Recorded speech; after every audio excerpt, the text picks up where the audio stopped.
Halo Sobat Mania, kembali lagi di BRC Official. Ada kabar menarik nih mengenai PSM Makassar dan Persib Bandung, harus berbagi poin dalam laga pekan keempat, Liga 1 2024/2025. Pada pertandingan di Stadion Batakan, Balikpapan, Rabu tanggal 11 September tahun 2024 kedua tim berbagi poin setelah bermain imbang, dengan skor kacamata.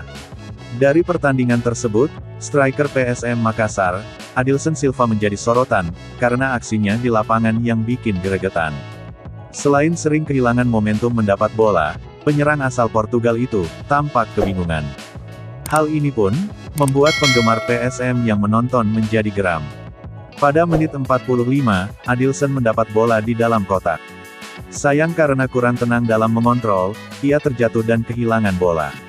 Yang disayangkan, Adilson yang memiliki tinggi 1,91 meter itu, harus menerima kartu kuning, karena aksinya yang dianggap tidak perlu.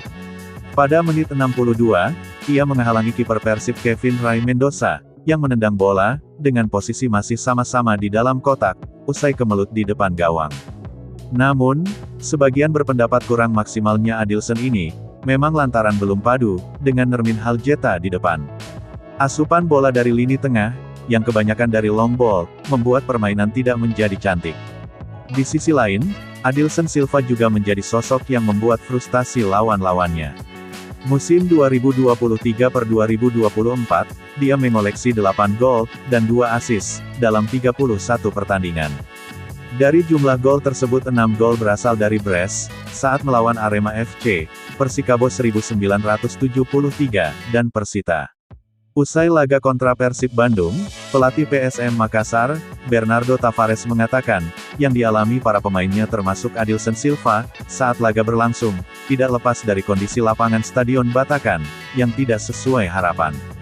Kita tidak bisa main bola-bola bawah, sementara, long ball pun jadinya tidak akurat dalam membangun serangan. Itu kondisi yang kita hadapi.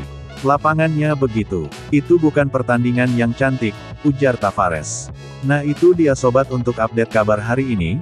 Bagaimana pendapat kalian sobat? Tulis pendapat kalian di kolom komentar ya sobat, dan jangan lupa like, komen dan subscribe.